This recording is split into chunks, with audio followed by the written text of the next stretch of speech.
Halo, selamat datang di ruang tenang Nina. Duduk sebentar ya, tarik nafas. Kamu aman di sini. Ada luka yang tidak berdarah, tapi rasanya lebih perih dari luka fisik manapun. Ada tangis yang tidak terdengar, tapi mengguncang seluruh tubuh dan pikiran.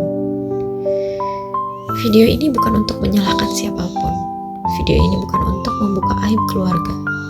Ini hanya ruang aman untuk seorang perempuan yang pernah sangat terluka, tapi memilih untuk tetap menjadi baik.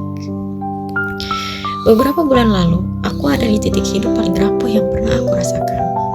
Aku adalah seorang ibu baru yang sedang belajar mencintai dirinya lagi setelah melahirkan. Aku menahan sakit fisik dan mental. Aku sempat mengalami kondisi tubuh yang sangat tidak nyaman setelah melahirkan. Tapi aku tetap memprioritaskan anakku. Tidak pernah sekalipun aku lalai. Tidak pernah sekalipun aku berhenti mencoba menjadi ibu yang terbaik. Anakku sempat mengalami fase sulit. Tumbuh gigi, belajar berjalan, mengalami perubahan nafsu makan. Itu adalah fase yang normal dalam tumbuh kembang bayi. Tapi pada saat itu aku tidak dilihat sebagai ibu yang sedang berjuang. Aku justru merasa seperti ibu yang dianggap gagal. Berat rasanya ketika usaha kita tidak dilihat, tapi justru yang tampak hanya kekurangan kita. Aku pernah mendengar kata-kata yang berulang-ulang tentang kondisi tubuh anakku dibandingkan dengan anak lain, dikritik cara aku mengurus anak. Sampai akhirnya muncul kalimat yang sangat melukai hatiku sebagai seorang ibu. Kasihan, kayak gak keurus. Kalimat itu tidak hilang dari kepalaku selama berbulan-bulan.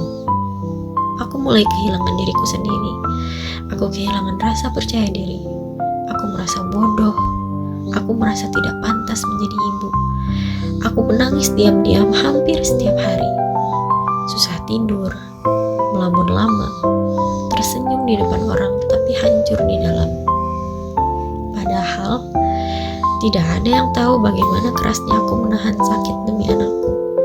Tidak ada yang tahu bagaimana tangan ini pernah terkena air panas, kulit terbakar, tapi aku tetap memandikan anakku dengan lembut. Tidak ada yang tahu seberapa sering aku menahan perih di tubuhku hanya supaya anakku tetap bisa kenyang dan tenang di pelukanku.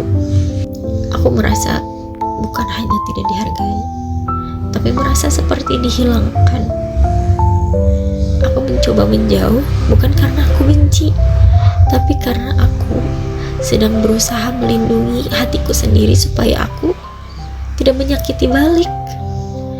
Yang paling menyakitkan adalah saat aku dituntut meminta maaf atas luka yang bahkan bukan aku yang ciptakan. Aku dipaksa menunduk saat aku sedang berdarah-darah di dalam. Akhirnya aku belajar satu hal. Tidak semua luka harus dibalas. Ada luka yang cukup kita sembuhkan sendiri, diam-diam. Waktu berjalan, dan aku lihat orang lain mulai merasakan hal yang dulu aku rasakan. Aku sempat tertawa dalam hati, bukan karena aku senang, tapi karena akhirnya aku sadar. Aku tidak sendirian. Aku tidak berhalusinasi. Aku tidak berlebihan. Video ini tidak ditunjukkan untuk menyalahkan siapapun. Setiap keluarga punya dinamikanya masing-masing. Setiap orang punya luka dan cara komunikasi yang berbeda. Aku percaya tidak ada orang yang benar-benar berniat jahat. Yang ada hanyalah kata-kata yang mungkin tidak disadari bisa melukai. Aku tidak membenci siapapun. Aku hanya belajar bagaimana menjaga hati seorang perempuan yang pernah sangat rapuh.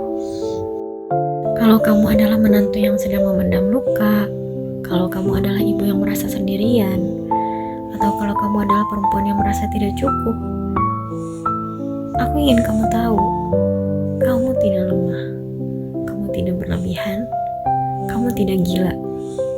Kamu hanya terlalu kuat menahan segalanya sendirian. Terima kasih ya udah mendengar ceritaku. Ini adalah ruang tenang untuk hati tidak sempurna, tapi aku tetap jadi ibu. Dan itu sudah cukup. Terima kasih udah nemenin aku di ruang tenang. Jaga hatimu baik-baik ya. Sampai ketemu lagi. Kalau dunia terasa berat, ingat, ada ruang kecil di sini yang selalu terbuka buat kamu. Terima kasih sudah datang.